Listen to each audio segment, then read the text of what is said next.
Okay, so we are starting and recording, and we are seeing some of the participants filtering in. So we are going to give people just a couple minutes to join us before we get things officially kicked off. And I do see that participant number is growing, which is great. That means people are getting in okay. They're finding us. They're seeing us.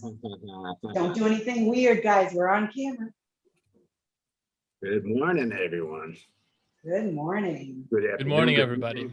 Wherever you all are. What time is it where you are, Gilbert? It's 5 p.m. in the afternoon. 5 p.m. All right. Yeah, so almost at the end So of the day. So what's in your mug? That's the question. Yeah, that's a good one. It's tea, but depending how the interview is going, I might add some whiskey or. There we go.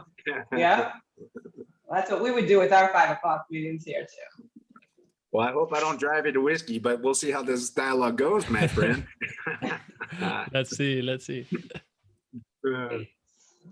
Okay, people are coming on in. So as everybody's getting in, we of course would welcome you to use the chat. There's a little bottom button right down at the bottom of the screen. You know, I feel, Mike, like when we started doing these a while ago, we were doing them before, you know, the world sort of went virtual. We did a lot of explaining about how to use Zoom or where everything was. And now with this audience and after the last year and a half that we've been through, I'm like, y'all know where the chat is. You know where the Q&A is, you know where the chat is, you know what to do. Hit us up if you want to. Unless you have to go to Teams, then I get all messed up. Oh man, are now like breakout rooms. Okay, great. We've got people flowing in. Okay. All right, well, I think we're ready to go ahead and get things kicked off. Hello, everybody. Good morning. Welcome to today's session. My name is Kayla Garrito. I head up marketing and events here at Great Data Minds. Great Data Minds is a collective of passionate data activists. We are on a mission to modernize the world of data. We offer a full range of services when it comes to strategic planning, education, deployment of critical data projects. And we also produce just a whole different variety of events and data content, different sessions about all different kinds of things. So please make sure that you find us at greatdataminds.com.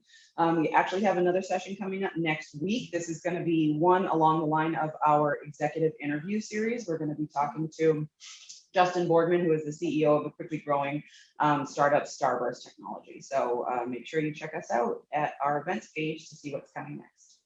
So a little bit of housekeeping before we get kicked off. We've already mentioned this, but this is a webinar session today. So everybody's cameras are off and your microphones are muted. So you can do whatever you want. We won't get to see you. But we will be manning the Q&A in the chat.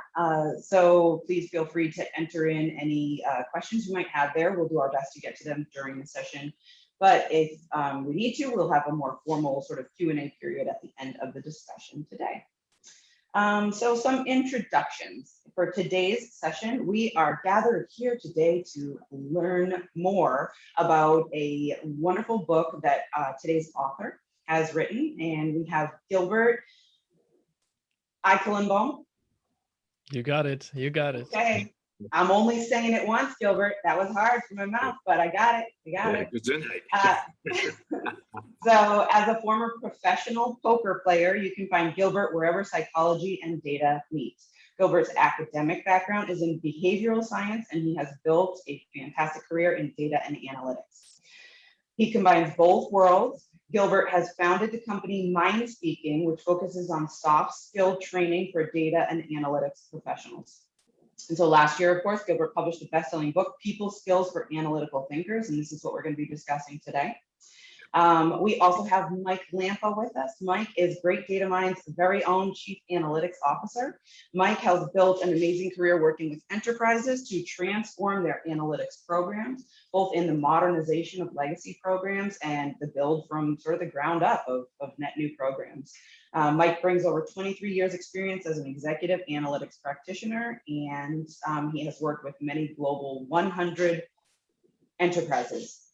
It's quite a bio. Gentlemen, the two of you, just let's get after it. So Mike, the floor is yours.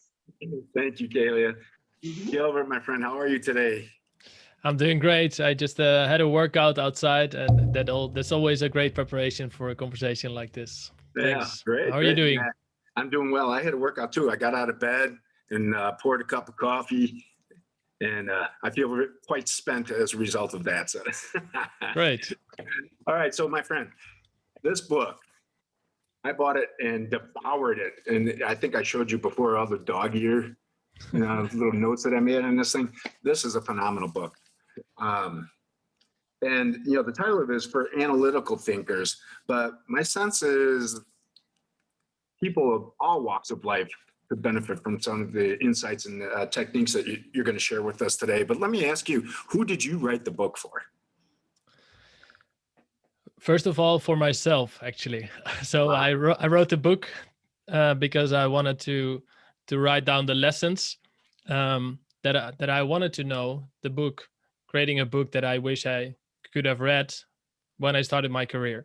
Right. But of course, my goal was not to write something for myself, but for people, to help people, because that's what I'm really driven for. Mm-hmm. But in the beginning, I was not so sure how many people would buy it, because of course the audience is analytical, mostly technical as well. Mm-hmm. So those people, are they really interested in that, in all the psychology talk that I'm interested in? And of course, I'm a person who understands data and analytics as well, and also the audience. But I was not so sure that it would fit well with the audience, or that the audience would be interested enough in it. Mm-hmm. But I've been quite blown away by the response. By the reception, yeah. Well, I'll tell you what, then, I'm a fan. Oh my gosh, when I read through, I was like, oh, this is perfect. And like I said, it was all walks of life. As I was reading through, in my personal relationships, and with family and partners, and just really, really, really cool. And then the analytical overlay on it, I found to be really fascinating. The book is like broken down into 4 parts: being self-aware, optimizing, interact, and influence. Just give me a preview before we get into the details around those 4 parts, those 4 steps. Feels like there's some good technique underneath there. Mm-hmm. Yeah, what I believe, and what also theory says, before you make any steps and improve your people skills and communication, first you need to know yourself better. That's why it starts with self-aware and understanding your algorithms. We'll get into that. Mm-hmm. And I talk about optimize, which is about making changes in your behavior, in your life, to get the results you're after. And that part is mostly about yourself, 1 and 2. Mm-hmm. And then 3 and 4 are more about other people. So once you have a better understanding of yourself and increased self-awareness, then you can also look at other people. What do they need? What type of communication style do they prefer? And eventually, if you know enough about other people, how can you influence them positively? That's awesome. Well, let's get into it. But before we do, I want to ask you one question. What did you get out of the book for yourself? What did you get out of the book as a result of writing it? So much fulfillment. It makes me so happy to get an email from a person anywhere in the world saying, hey, this is how the book helped me in my work or in my relationship. And I'm not a counselor, but I got some messages as well. Hey, I had a conversation with my spouse or with my girlfriend or boyfriend, and now we understand each other a bit better, and that gives me a lot of joy. And that gives me goosebumps. All right, let's talk about knowing thy own algorithms. Right? Talk a little bit about that. Algorithms, yeah. Mm-hmm. Yeah, what I was clear about, that I didn't want to write another book about communication. There are so many books about communication skills already, so I wanted to write something different and write something specific for this audience, for analytical thinkers. So I was searching for analytical concepts and how I can explain behavior.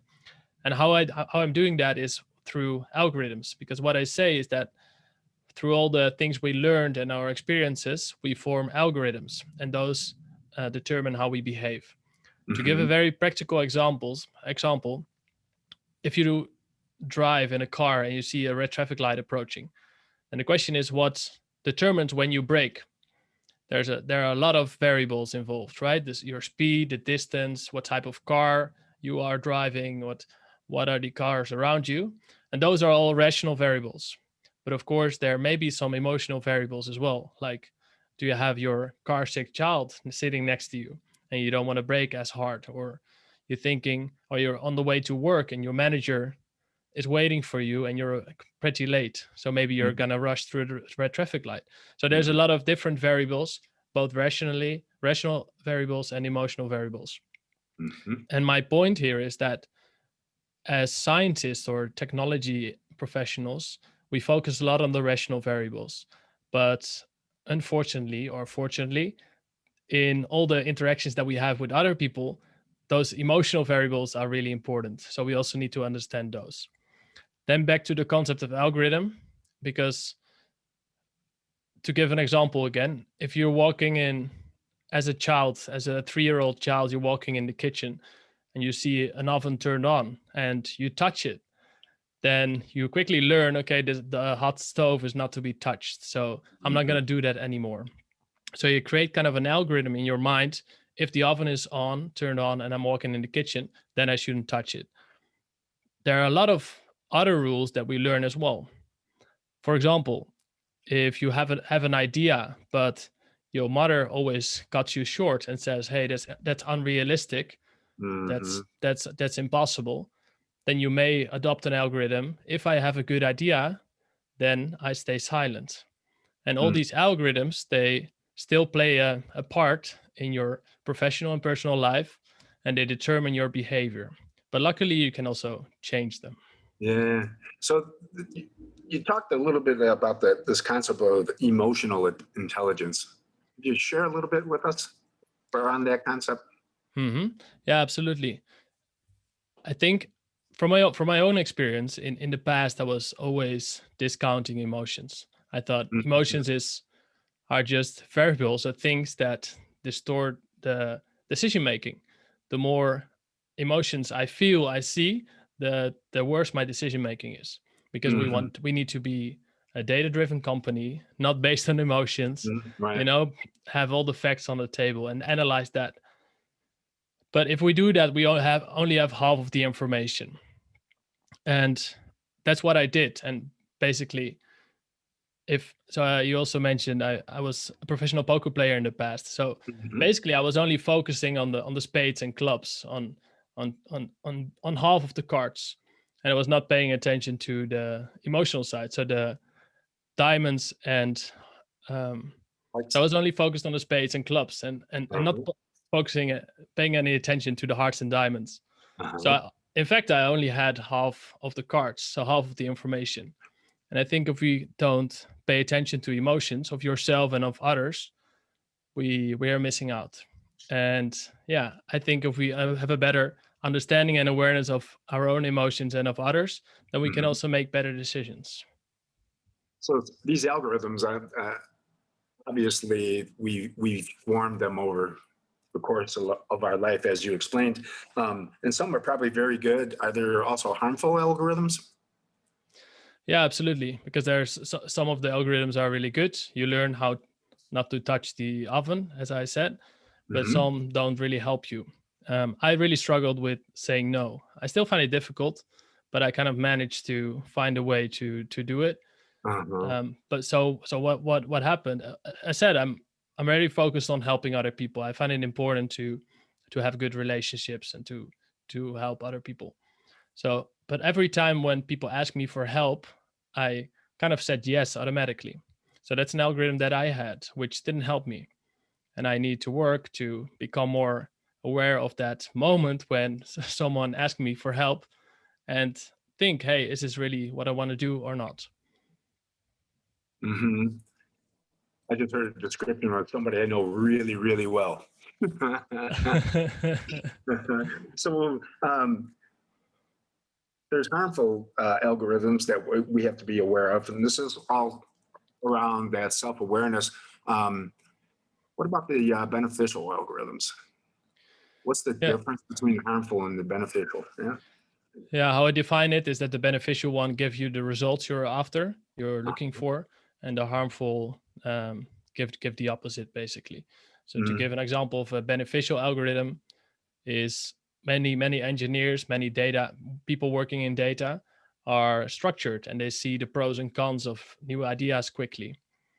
So this can be an algorithm. When someone presents a new idea, you can see the pros and cons quickly, and you state it. On the other hand, data analytics professionals also tend to jump into quickly before getting the understanding. And if they get a request to create a dashboard, for example, many engineers and data analytics professionals, they love to jump in. They love to go for it and investigate and jump into the data, open the laptop and let's go. But if this is your tendency, if this is your algorithm, then you probably miss some business context. That's why this harmful algorithm in the end will not give you the results, because you may be creating a dashboard that is not in line with what the business actually needs. I missed the need. Oh. Right. Maybe you're giving what people want, but not what people need. Right. And sometimes it's hard to push back on that, right? Yeah, exactly. And then all their algorithms come into play with saying no, and how to push back against more senior stakeholders, because of course the many data analytics professionals are younger, more junior, more introverted. So that also adds to this complex mix of human dynamics, but also that makes it so interesting. So talk to me about Batman and the Joker. I love that concept that came out of the book. Share a little bit of that with us. Yeah, thank you. So I had this concept of beneficial algorithms that help you, and harmful algorithms. But then I thought because I wrote the book while traveling around the world. I was in Guatemala. I remember the exact moment. I was sitting there on the table with my girlfriend. She was finding the next thing to do for tomorrow, and I was sitting there with my laptop. And I thought, okay, these harmful and beneficial algorithms, I think the concept is good, but I need to find a better name. And I thought, okay, they could be called Batman and Joker algorithms. And why? Because Batman is strong and knows what is the right thing to do, even if it's difficult, even in difficult situations. It chooses the right behavior. On the contrary, the Joker tricks you in the wrong behavior and is kind of manipulative. And that's what it feels like for me as well, these harmful algorithms. Even though I have a good intention, sometimes I display a behavior that doesn't really help me. For example, jumping in. If someone asks me a question, hey, can you find out the sales or create a dashboard? I have a tendency to jump in quickly instead of asking a lot of questions and understanding the why. So I'm picking up a hint though too, Gilbert, that there's a kind of a temporal aspect to this. And what I mean by that is I'm doing things probably in good conscience or with good intent, but I'm doing things that are somewhat harmful, and I'm doing things that are also somewhat beneficial. And even the harmful ones could be a short term, like quick benefit, versus the beneficial one to have a little bit of the longer term benefit. Am I hitting it right? Yeah, no, absolutely. I think that's spot on, because when you want to jump in, or to give another example, because we had jumping in a few times. A lot of data analytics professionals, they also go into details a bit too much when they present their results to stakeholders. And many of those stakeholders are not as technically savvy and don't have the knowledge and the context and understanding how that works from a technical standpoint. And of course, the intention is good, because you want to transmit your knowledge. You want to share all the steps that you have taken, because there's a lot of work involved. So of course, yeah, exactly. And there's a good intention there. Just the question is, what's the result? Is the other person, the business executive, is he or she still listening? Is she gonna act after the meeting, or is she gonna put it on a pile and never look at it anymore? So there was a thing in your book that I found really kind of fascinating. It was around the self-awareness of our own algorithms. The concept of the tapper and the listener. Could you share a little bit of that with us? Yeah, absolutely. So there was a Stanford experiment, and what they found is the curse of knowledge. That's how they call it, and it Uh-huh. was wonderfully illustrated by this Stanford experiment. So the curse of knowledge. I'll explain you what it is. The experiment went as follows. So there was one group called the tappers and one group the listeners. And the tappers needed to tap a song. It's a very simple song like Happy Birthday, but the listeners did not know what type of song they were tapping. And the tappers were just tapping and were not allowed to sing, right? But of course, if you tap a song like Happy Birthday, you hear the song in your head. So it makes total sense to you. But now the crucial question was in that experiment, they did it with one tapper and one listener. And they asked the listeners, or they asked the tappers, what percentage do you think that of the listeners would guess it correctly, guess the song correctly? And they said 50%. So they thought 50% of the listeners would guess the song correctly. Mm-hmm. But in the end, it turned out that only 2% of those listeners guessed the song correctly. And how they explain this is that because you're tapping a song, you have the song in your head, it makes total sense because I hear Happy Birthday, but you just hear a series of taps and you think, what is this? Doesn't make sense. Mm-hmm. So this is a beautiful experiment because it shows that if you have knowledge, you're cursed and you cannot really imagine and empathize anymore with people that don't have that information and imagine what life is without having that information. And I think a lot of technical people have a lot of knowledge that not other people don't have. So I think it's important to become aware of that knowledge gap. Oh my gosh. And, you know, as Kayla said earlier on, I've been doing this rodeo for a while, and that was such a wake up call for me. It was like, you got to be aware of the fact that people don't really understand all these nuances that you have buried inside your head. Right. So you got to step back. I love that. So as part of self-awareness, is it only just like an introspective self-awareness, or do I try to reach out and make sure that I'm getting input from others? Yeah, I think both are very valuable, and it depends on your style and preferences, what you prefer. Mm-hmm. But I think both are very, very valuable because the introspection is good to think for yourself, to take time to write things down. Journaling is really, really effective. Mm-hmm. It's very insightful to see what you wrote 5 years ago, and sometimes very, I don't know, humbling, funny, ridiculous to see what I thought 5 years ago. But it's also good because you see you're growing, right? You think in a different way, and that's also right, even though it feels strange sometimes to read my own thoughts. But thank you to your question. Another important piece is asking for feedback, because of course, like we discussed with the curse of knowledge, it's hard to see ourselves objectively, see ourselves from the outside. So asking for feedback is really important. And one method that I often use is the start, stop, keep method. So you ask people, what should I start doing? What should I keep doing? And what should I stop doing? So those three. Yeah. And that has been very, given me a lot of insights. And it's difficult. And many people ask me, how do you do it? Because it's kind of awkward. And I will say, you don't need to make it only about you, where people are going to judge you as a person or a character. But if you ask them concretely about a certain task, about a dashboard or about a presentation, then it may be less daunting. Yeah. So I get this feedback, and then you touched on one of the next steps is to meditate on the feedback.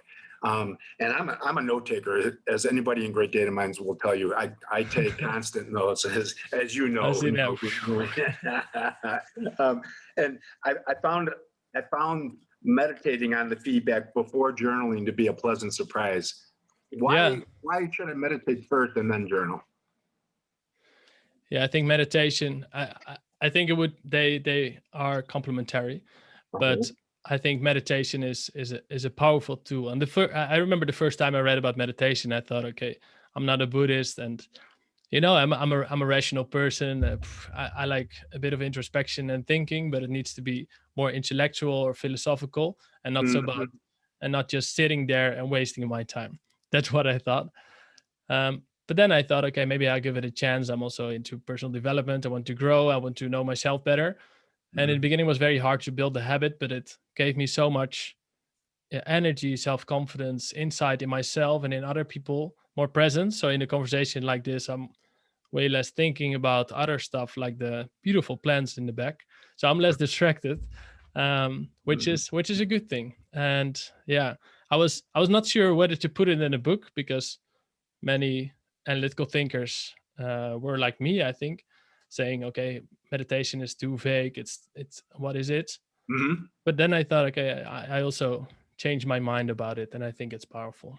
I think I thank you for doing that, because we need to be pushed out of our comfort zone, right? Yeah.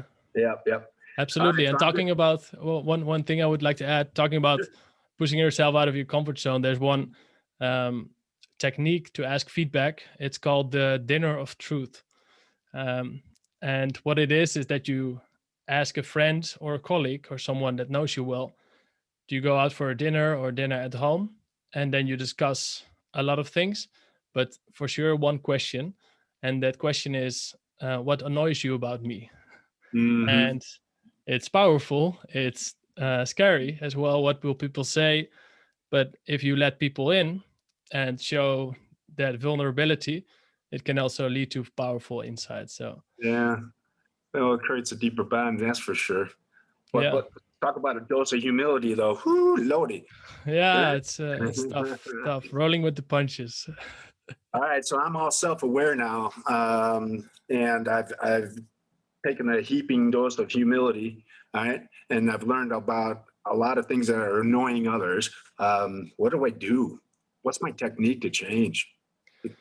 Yeah, indeed. There's a technique to change, luckily. And if you want to change your behavior, it's the best thing to do in 3 steps. So first of all, you need to have the awareness that it happens, right? If we talk about harmful algorithms, you get impatient, or you jump in the data, or you go into details, or so whatever you wanna change. So first you need to have the awareness. Then you make a pause, because you need to kind of not jumping directly, because your algorithm is automatically suggesting a behavior, but you need to resist that. So you need to make a pause there. So after is that the emotion? Is that the emotional side that's causing that immediate want to do something? Yeah, because the brain, as if you kind of summarize it, of course the brain is very complex, but if you summarize it, there are 2 systems. One is the rational side, the neocortex, and the other system is the limbic system, responsible for processing emotions. And the emotional one is much faster. It's really fast in the responses. And this is the field of behavioral economics that I really love. Yeah. Yeah, understanding that emotional response, that quick trigger, that's what you need to have. Otherwise you just display automatic behavior all the time. And of course there are a lot of people who go through their lives mostly unconsciously, not really knowing what they are doing, which is a sad thing, because I think if you become more aware of what you want in life and what you want out of your career, and how you can do that, that's great. So there was a bit of a detour to the initial question. Yeah. But then so you take the pause, you're aware, you take the pause, and then you try a new behavior. So for example, if you're presenting to an audience, you feel, hey, I'm about to go into the details, take a step back and try something else. Ask a question to the audience, or try to better adjust your presentation to the audience. And then keep on repeating it. And after some time it becomes a habit, and then you will not fall into that pattern anymore, at least not as often. So we talked about the Joker and Batman. Are there specific techniques for changing my Joker algorithms versus my Batman, optimizing my Batman algorithms? Hmm. Yeah, if you talk about your Batman algorithms, so basically your strengths, if you understand what you're very strong at, what you're good at, then you can also apply that in other situations. So, for example, I noticed in meetings that I had a Batman algorithm every time we are kind of lost in a discussion and it was very cluttered, the conversation. Then Mhm. at some point I stood up and wrote on a whiteboard, okay, this is what the discussion is about. These are the different topics. We can park them. These are the other topics, and it brought so much structure in the presentation. I got a lot of feedback from other people that was kind of a turning point in the discussion. Mhm. And for me, it was easy. It was nothing special. But of course, that's what happens if you're good at something, then you're not really aware of that it's so special. And this is also what I call bright spots.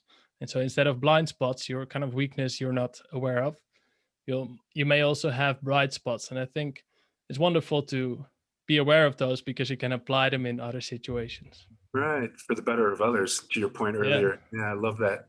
And then what do I do about the blind spots? How do I Yeah. change that stuff? That's the hard, Yeah. because As that's the elephant, isn't it? That's the beast. uh-huh. Yeah. Yeah. Yeah. You need to ask for feedback a lot and step by step become more aware. Journaling also helps. And Mhm. yeah, what are the techniques that helped you the most in the past to become more self-aware and to grow in your career? And does environment come into play too? Our Hmm. environmental settings? Can you Yeah, talk about absolutely. that a little? Yeah. What can you talk about that a little bit? What do I do about the environment around me? What are my options? Hmm. Yeah, so you have a few options, right? You either accept it, Mhm. accept that if you're in an environment where that you don't like, you either accept it or you try to change something. And I think a lot of people, including myself in the past, and I still do, but so when they don't like a situation, they complain or they say, I wish it was different, but they don't really take action. And they are not the person who says, okay, let's change it. For example, when a lot of people complain about the number of meetings in corporate environments, and I did too, because I think it's ridiculous. But everyone is contributing to it, right? If no one is kind of pulling the plug and saying, hey, this is not what we want, or doing experiments with 20 minutes meetings instead of 30, then Mhm. nothing is going to change. So yeah, from complaining is easy, right? Yeah, absolutely. Accepting the situation doesn't really generate continual improvement, and stepping out on the limb to change it is probably the hardest thing to do. Right? Yeah, And absolutely. and to your point around meetings, I mean, they take hours and they give minutes. I like that. I like it one way. All right, so let's talk about the iceberg. Right. Yeah. So we're pretty self-aware now. We got to start figuring other people out. So talk to me a little bit about the iceberg. Yeah. So the iceberg, maybe most of the people in the audience that have seen it, but it's a picture, and only the top is visible, the top of the iceberg. The rest is below the water surface. And what it illustrates is that we see the behavior of other people, but we don't see what's below it. Mhm. And so it's worth discovering what's below the surface from other people. What are their needs? What are their beliefs? And the only way to discover them is by talking to them, right? Ask Mhm. questions, ask open questions, and have meaningful conversation. Because if you know what drives them, instead of only knowing and seeing what they do, if you know what drives them, that also makes it easier to build meaningful connections and also influence people. Mhm. Mm. Yeah, and how do I ask people about their other algorithms? Do I walk them and say, "So, what's your algorithm?" Yeah, Yeah, you could do that, yeah. but it's probably not so effective. Okay. But indeed, yeah, you can just talk with them and have a good conversation. Ask questions about their interest. I mean, Mhm. and what I think is important is that or what many analytical thinkers tend to do is, and I did as well, is focus on facts in conversations. But the facts is not what connects people. So if I go to Italy next week on a holiday. So imagine we speak in 2 weeks and you ask me, hey, how was the holiday to Italy? And I say, well, yeah, it was good. I took a flight from Amsterdam to Sardinia, and then we rented a car and we drove around and we visited 4 cities and we went to the beach. It was great. What did you learn, about me or nothing? Because everything was about facts, everything was dry. And if I and if you ask me more questions, and if I share a bit more about my why, what made it so interesting, and why do I like Italy or the beach or pasta or whatever, then you learn a bit more. And of course, it works the same in a professional setting. So if you're a director who is responsible for sales, then of course I can ask you a few very dry questions. But if I know more about your personal interest and what your goals are for that year, I also know better how to contribute to that. And I think that's what many data professionals forget, is that it's not about the data, it's about helping other people make better decisions. And if you know how those people make decisions, then you can contribute to it. And if you know, so it's like, the thing I love about this, Gilbert, is the value that is produced by showing a true, genuine interest in other people. Yeah. I mean, you learn, but the other person gets something out of it as well, doesn't? Yeah, absolutely. Yeah. Absolutely. Because you kind of help the other person by understanding him or her, because then you can see where you connect, on a like a colleague level or friend level, but also on a colleague level, creating a better team and producing better results. Yeah, and boy, I've been on a couple teams like that where it's just like, man. Yeah, how does it feel to be on such a team? Goosebumps are coming up again, my friend. All right, but some people are difficult. How do I deal with difficult behavior? Yeah, of course, it's not only what's the expression, butterflies and but butterflies and moonbeams. Moonbeams, yeah. Puppies and roses. Yeah, of course, there some interactions are tough, and what is important is that you keep seeing the person, right? Even if someone is angry or frustrated or cuts you off short, and you can become very resentful and not say anything about it, but the person also has a reason. Maybe he had a bad day of sleep or whatever. So I think it's important to look through that, and if you're really bothered, have a conversation, because I think most of the frustrated people don't have that conversation. Yeah. And it doesn't need to be, hey, you're an ass, or you're this and that, but you can have a conversation. Hey, I this is what I noticed. I was a bit surprised.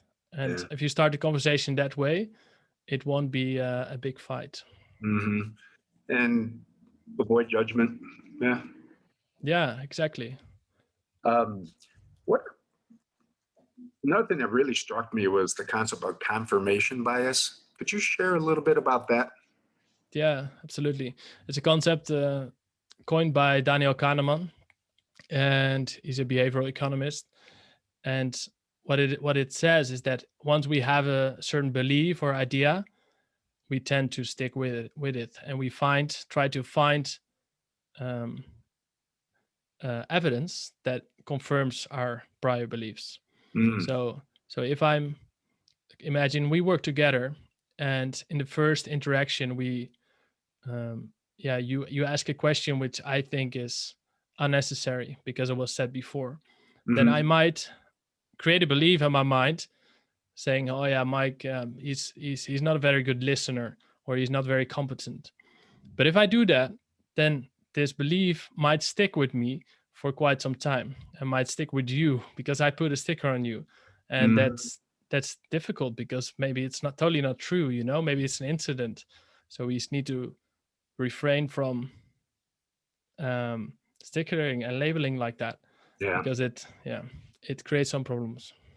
We got to go dive down underneath the surface of that water and look at those needs and beliefs down there. Absolutely. Yeah. All right. So the concept of the nice guy. Yeah. What's wrong with being a nice guy? Yeah. What I stated in my book is that I was a very big nice guy, and it sounds like a compliment to myself, but it isn't, because a nice guy is also a person who tries to get validation and keep a relationship cool, but not or positive, but not only because he or she wants to have the positive relationships and wants to make others feel good, but also because, at least speaking for myself, also because I didn't want to have that confrontation. I didn't want to have that difficult conversation. So I tried to kind of, if you look at it technically, I was kind of manipulating in other people into liking me, which is total BS, of course. Yeah. And that's not being a nice guy, because a nice guy, an actual nice guy or a nice girl, is someone who makes other people happy because he or she thinks that's the right thing to do, instead of trying to eagerly do everything for others in the hope that you will get the validation. And you get to stay in the tribe, right? Yeah, exactly, because from many years ago, it was so difficult, so important to stay within the tribe and get the validation, because if you were strange or had strange beliefs, you might be kicked out of the tribe, and that was deadly when back then when we were fighting the saber-tooth tigers. So it's still with us, thanks to all the years. Yeah. Thanks to evolution, right? Yeah, absolutely. So the opposite of a nice guy is it a bad guy or girl or? Yeah, I call the opposite of a nice guy a mind speaker. All right. And so tell me that's about that. yeah. Yeah. And so a mind speaker is someone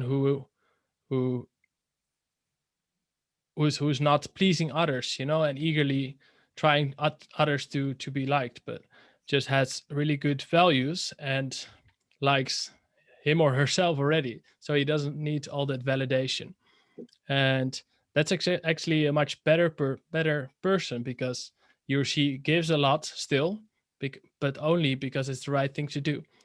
And that's a big difference. It's not with the intention to trick others into liking a person. Right. And yeah, and that's how I feel more right now, compared to the past that was more of a nice guy, where I was trying to please others in the hope they would like me back. But that's not really a strategy, is it?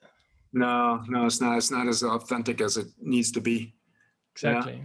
Exactly. All right, so we talked through the self-awareness and really learning to understand others. And we talked about optimizing our own behaviors as a result of self-awareness. The other part was around influencing. Is that manipulation, influencing others? Yeah, it's open. What does a mind speaker do there? Yeah, it's what the distinction between influence and manipulation for me is that manipulation is with bad intent.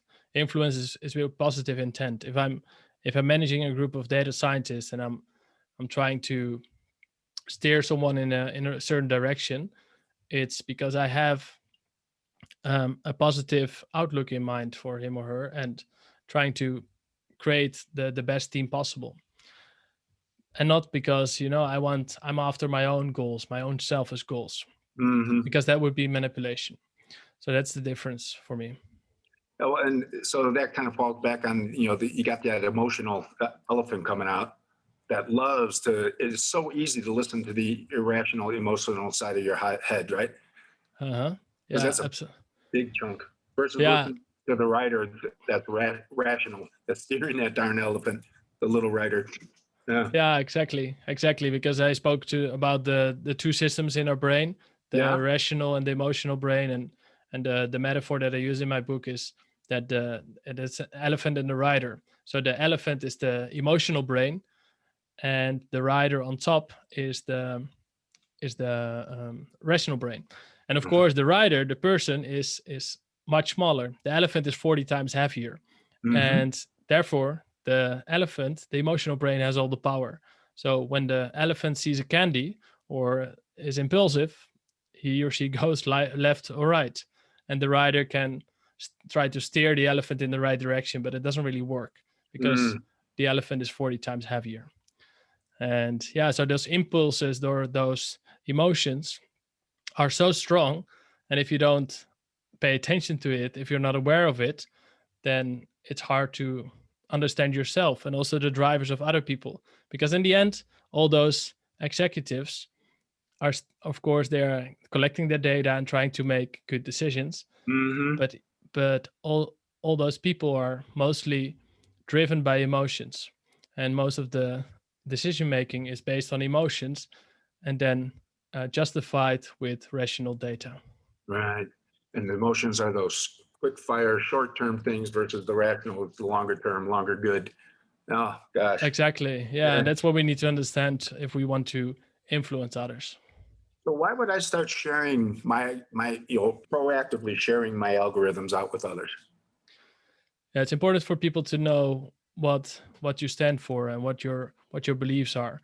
And to give a very concrete example, they also need to know how you like to communicate, because some people like to communicate very often and like to communicate over phone. But if you don't express that, if you don't say to your manager what you find important or what your career path is, then it's hard. It's hard for that person to guess what your preferred way is. And once you start sharing that, you show more of yourself. And I think a lot of analytical thinkers, including myself, have the tendency to not share so much because it doesn't really add to the conversation, and we tend to have a high threshold for sharing stuff. Maybe compared to a very expressive person who shares a lot of things about him or herself. So what are the steps to getting to that influence?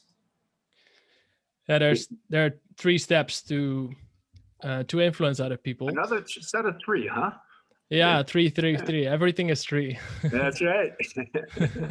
Yeah, first you need to be aware of what you want, right? And that sounds pretty logical, and it is. And the second is understanding what the other person wants.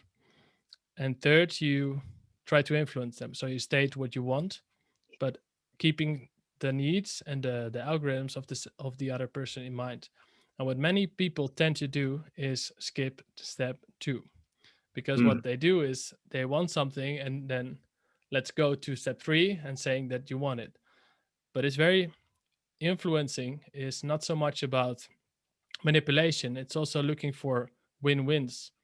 Because if I want something, and it's much easier to get you on my side if I know what you want as well, because then we can get to a win-win situation. So if I want to go to Italy and you want to go to France or Canada, say Canada, then we can keep on debating, will it be Italy or Canada?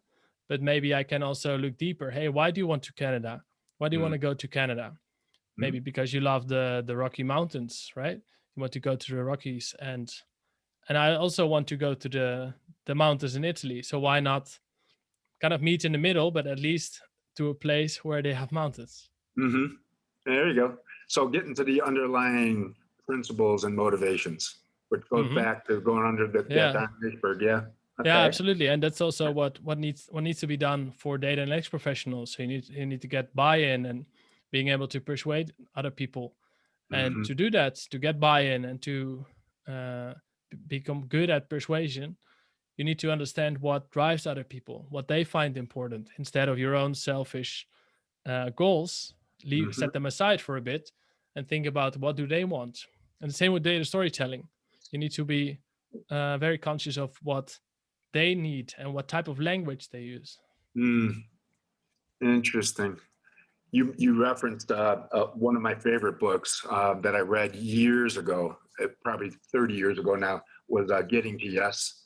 And that one concept right there is, instead of positional negotiation, drawing a line in the stand, I'm going to take this position and by golly, I'm not going to move from it, because now if I have to, I'm going to be embarrassed, versus the under principled negotiation, really understanding why, why are you needing this, right? Yeah. Exactly. Talk to me too about walking to the other side of the table. Yeah, it ties in really nicely with what we have just discussed, because in my book I have this picture of a 61, and you're standing in front of a table, and you're both discussing what you see, and you clearly see it's a 61, and the person on the other side of the table is saying, no, it's not true, it's not true. Mm-hmm. Until finally the other person says, hey, come here, then you can finally see what I see. So you walk up to the other side of the table, and then the perspective changes, and you see, okay, it was 19. So you both were right. And of course, this is a very simple example, but it illustrates that if you walk to the other side of the table, you might find something, you might get some insights that you were not able to see. Yeah. And you first need to see the other person's perspective and learn about the motivations, the drivers, before you can get someone to see your world. Yeah, that's awesome. So self-awareness, optimize our own stuff, interact with other people, and work to be a positive influencer. A beautiful, beautiful story. So we mentioned a little bit earlier, you have a lot of techniques that you articulated in the book. And of course, I'm not going to really absorb all those just from a book, but boy, it sure opened my eyes. Do you have courses, or are you teaching these kinds of techniques to others where they can take advantage of it? Yeah, what I offer is training for companies. So I create training programs for companies, and I also have open workshops that people can join as an individual. The workshops are mostly focused on data scientists, analysts, Mm-hmm. and yeah, what they learn is they get a better business understanding, asking the right questions to understand what the business really needs.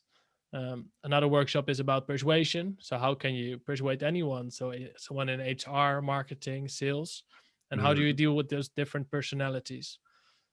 And another workshop, the third one, is data storytelling, which is all about the story framework that lets you communicate your insights, not through dry data, but through a story that is captivating, that inspires them to take action. Because I'm so sad if I see people getting great insights, but then they are not adopted. They're not adopted by the stakeholders, by the decision makers, even though they may have helped the business.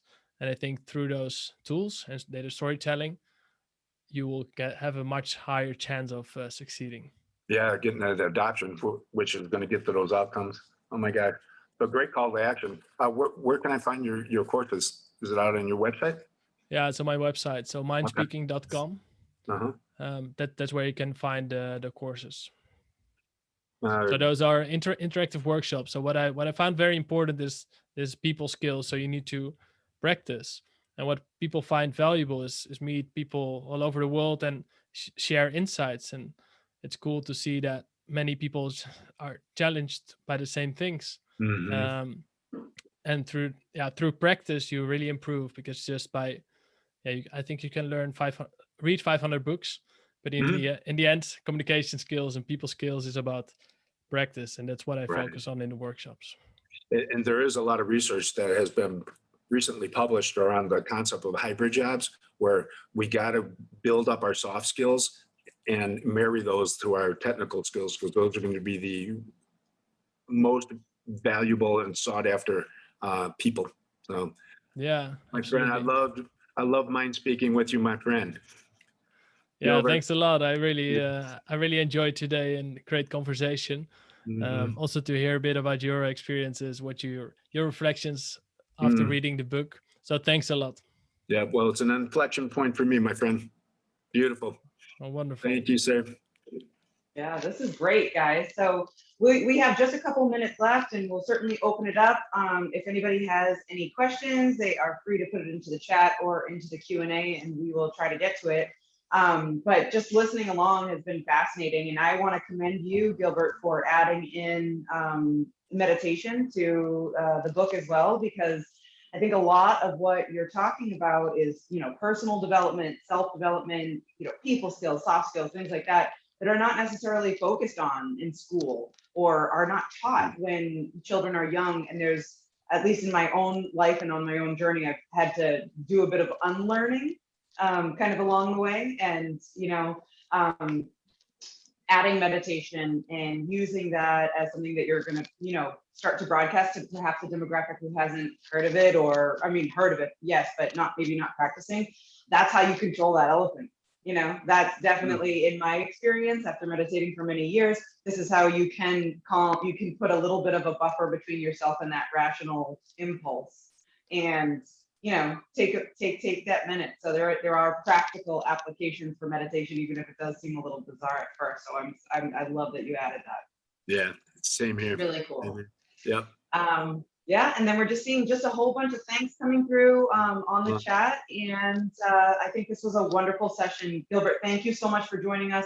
Everybody, just like Gilbert mentioned, if you are interested in learning more, of course, go out to Amazon and get the book, People Skills for Analytical Thinkers. If you are interested in taking one of the workshops or learning more, you can go to MindSpeaking.com. And of course, here at Great Data Minds, we are so thankful that you chose to spend this hour with us. We invite you to come back to our website as well, greatdataminds.com, see some of the other events that we have coming up. And with that, we wish everybody a wonderful day. Thanks everybody. Take care, Bye-bye. Gilbert. Thanks.